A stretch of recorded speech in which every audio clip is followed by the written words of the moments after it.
Y bueno, también este fin de semana agitado también trajo 2 nombramientos más, el de Nubia Mayorga y el de Marta Gutiérrez. Los medios de comunicación hoy deben estar satisfechos porque llega una comunicadora a la Cámara de Diputados a defender todo lo que suceda con la competencia de telecomunicaciones, ¿no, Pepe? Que es un gran tema y que va a estar a debate el tema de las telecomunicaciones en este país, donde, insisto, hay mucha concentración. La reforma ideal de telecomunicaciones tiene 3 objetivos fundamentales: convergencia tecnológica, conectividad y competencia. Convergencia tecnológica es algo que ya vivimos. Quien tiene un iPhone, yo soy de BlackBerry, ya vivo en la prehistoria, pero quien tiene un iPhone puede ver cómo en un simple aparato coexisten muchas tecnologías que antes hubieran sido incompatibles. Y la verdad es que ya tienen una tarifa, si ustedes tienen contratado algún plan, que es accesible, pero en función del servicio versus otros países es una tarifa muy cara. Y lo más importante, es un país que todavía no está cubierto por los servicios de telecomunicaciones que ya podemos ofrecer. Entonces ese es el segundo reto, que es conectividad, llevar los servicios de telecomunicaciones donde hoy solo llegan las radios y eso de forma digamos poco eficaz, donde solo llega la teleabierta o donde alguien hemos visto tantas veces tiene apenas los castillos y las varillas en las casas pero ya tiene Sky, ¿no? Entonces de eso se trata, de llevar la convergencia tecnológica, la conectividad asociada a la competencia. ¿Competencia para qué? Para que puedan bajar las tarifas, para que haya nuevos jugadores, pero también para que haya más inversión. Uno de los grandes problemas en materia de telecomunicaciones es que como hay un gran jugador, y tomo el caso de la telefonía, pues los otros, con un pedazo tan chiquito del pastel, lo que argumentan es: ¿y yo por qué le voy a invertir lo mismo que el que detenta el 70% del mercado? Y el que detenta el 70% del mercado, dicen, si quieren entrarle, inviértanle como yo he invertido. Y en ese ciclo llevamos 20 años agotando el potencial que tiene México en el sector de telecomunicaciones. Y hay que hablar, ya que lo mencionaste tú, el 70% en manos de una sola empresa, pues ya suena, ya suena difícil, ¿no? El mejor ejemplo de qué es el sector de telecomunicaciones, particularmente el de telefonía, lo traigo a la mesa de Denis Dresser, cuando decía, es una ballena azul en el lago de Chapultepec, refiriéndose al caso de América Móvil y de Grupo Carso. Entonces, me parece que más allá del camino que deba transitar este país en materia de telecomunicaciones, con una tercera cadena, con mayor competencia en general en el sector, que además viene una revolución, ya no de cuántas cosas vamos a ver, sino de cómo se unen en un solo aparato. Más allá de eso, creo que políticamente tiene una relevancia que hay que notar, y se trata de la legitimidad de un presidente de la República al que sus detractores le dijeron que eran hijo de las televisoras. Que Enrique Peña Nieto era gestado por Televisa y por Televisión Azteca. Entonces, el hecho de que el presidente de la República esté marcando la pauta de los compromisos que tuvo como candidato y como gobernador del Estado de México a los que tiene hoy como presidente de la República, me parece que solo puede ser positivo para un sector que en verdad a veces sentimos que es tema de otros, tema de los grandes inversionistas en el sector. No, es tema de nosotros, porque todos los meses alimentamos una factura de 2 o 3 jugadores en un sector que debería tener muchos más. Entonces, ese sí es un tema que toca las fibras más sensibles de la población y que van al bolsillo. Pero sin estos avances, Pepe, tú me darás la razón, no hubiera grandes avances en los medios de comunicación. Hoy, por ejemplo, la forma en que se llevan los medios de comunicación, la información, lo inmediata que es, la verdad es que es sorprendente, ¿no?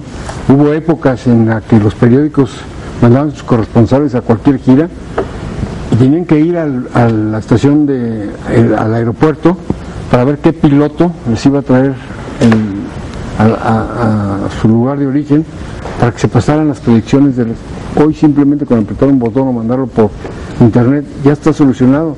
Esas cosas que ya parecen comunes y fáciles de entender, pues cambiaron. Bueno, el chiste es que nada más para cerrar la idea, el chiste es que lo que sea común para muchos sea común para todos, y lo que sea una excepción sea una tarifa accesible para quien puede acceder a un servicio. Pues sí, pero el que tiene el 70% de un mercado, pues no puede ser muy liberal, que digamos, ¿no? Y no va a ser Fíjate que yo, en alguna ocasión que fue una gira de gobierno a la Huasteca hidalguense, fuimos a la comunidad de Yahualica, fue el secretario, que era el Liceo Marín, a entregar unas escrituras que para ellos era muy importante.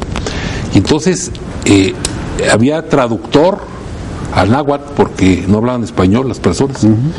Y fue impactante observar cómo nosotros llegamos en helicóptero, ¿no? Nos trasladaron al lugar, estaban los campesinos, les traducían en náhuatl, pero había línea de celular. Entonces la tecnología a la mano sin poder ser utilizada por las personas que estaban en ese lugar. O sea, hay atraso, sin embargo, había línea para hablar por celular, pero no podía ser utilizada por estas gentes, porque no hablaban el idioma y no tenían los medios. Pero además el tamaño de los aparatos eran ladrillos. Eran unos taricones, ¿no? Pero tenemos de México la defensa que dice Slim en su obra, dice, bueno, Teléfonos de México y Telcel ha generado inversiones importantes en las comunidades del país, y las empresas que llegan nuevas quieren montarse en la infraestructura que tienen, que inviertan también ellos ahí, ¿no? Pues ya no van a invertir. Entonces hay una Pero si lucha no fuera no acabar. por esos avances tecnológicos, Estaríamos en la prehistoria. no te podrías subir al helicóptero que nos platicaste. No. A mí en carretera. A mí la defensa de los monopolistas siempre me recuerda mucho a la de los caudillos necesarios, o lo de los presidentes autoritarios que tanto han proliferado en América Latina en su historia. Porque lo que dicen es que si no soy yo, Claro, ¿quién? claro. Si no invierto yo, ¿quién? Bueno, de eso se trata la competencia. Créanme, en un país de 116 millones de personas sobran quien quisiera proveer de servicios de telecomunicaciones. Sí, lo que pasa es que no pueden. Entonces, me parece que es un gran pendiente, no de Peña, de la democracia y de la alternancia. Y sobre todo, yo rescato la intención de recuperar terreno donde lo has perdido. Lo hemos perdido con sindicatos superpoderosos que nadie quiere tocar. Lo perdimos también con las televisoras que empezaron a dictar la agenda de los partidos políticos. Lo hemos perdido también frente al crimen organizado. Los vacíos que se dejaron. Los vacíos de poder que han dejado años de mucha mezquindad en la clase política. Es decir, que el país no avance en aras de que yo gane la próxima elección. Es una fórmula que nos ha costado suficiente y que espero, y así empiezo a ver con el tema del Pacto por México, empiece a cambiar.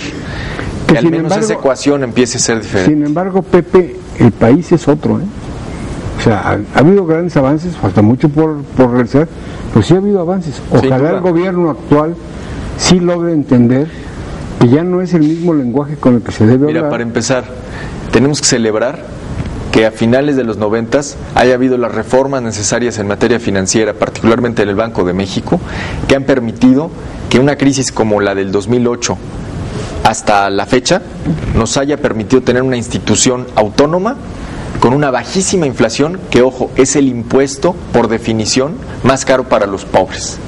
Entonces, el hecho de que hoy tengamos solidez financiera no es magia de Calderón, claro, no es magia del PRI, no es otra cosa que haber hecho una reforma a tiempo y haber aprendido de la gran lección de la hecatombe financiera del 94-95.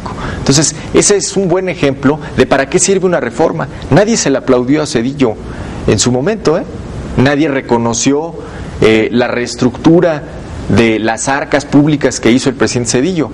Y hoy Zedillo puede pararse en cualquier foro nacional y decir, pues senté algunas bases y sembré algunas reformas que hoy están dando frutos. Y sí puede dar clases en universidades extranjeras. No, ¿cómo? En relación a la reforma sendaria y a la energética, habías comentado tú en algún programa que necesita salir primero la hacendaria para saber qué tanto se le puede meter a mano a la energética, pero la gente común, la que anda en la calle, ¿cómo puede entender a fin de cuentas que con una reforma en cuestión financiera o fiscal puede beneficiar a una energética? Yo diría brevemente, la reforma energética es también una reforma de las finanzas públicas. ¿Por qué?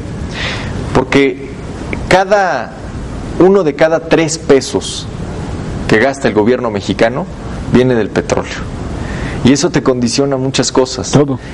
¿Cómo vas a seguir obteniendo en el largo plazo ese peso de cada 3 que gastas? Que para efectos reales ya son casi 4 billones de pesos lo que gastamos al año en el sector público. Entonces, ¿cómo le vas a dar viabilidad a eso si traes una declinación en la producción de los pozos de petróleos mexicanos? Si Cantarell, que fue el gran hallazgo de los 70s, se está agotando, si Chicontepec implica altos costos de producción, y solo te queda en el largo plazo las aguas profundas que exigen riesgo. Riesgo, existe inversión, dinero, ¿no? Existe riesgo, inversión y tecnología. Y tecnología que no tienes. Y no tienes experiencia en la materia y tienes que compartir el riesgo.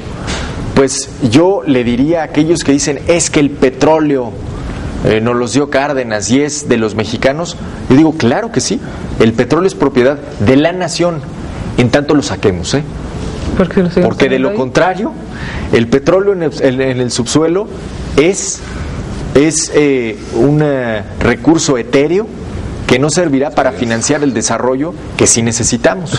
Es como los ahorros en el colchón. Es un ahorro platicado. Te van deteriorando. ¿No? Y de cada peso que ingresa Pemex, 96, 97 centavos se van al gobierno, al gasto. Pemex no puede reinvertir, es una empresa con una deuda pública tremenda y no puede. Entonces, en medida de que haya otra fuente de ingresos para el país que no sean petroleros, Pemex va a poder ser una empresa eficiente, ¿no? Pero hoy quitas eso y acaban apoyos a salud, o se nos baja el precio del petróleo. Es el gran riesgo.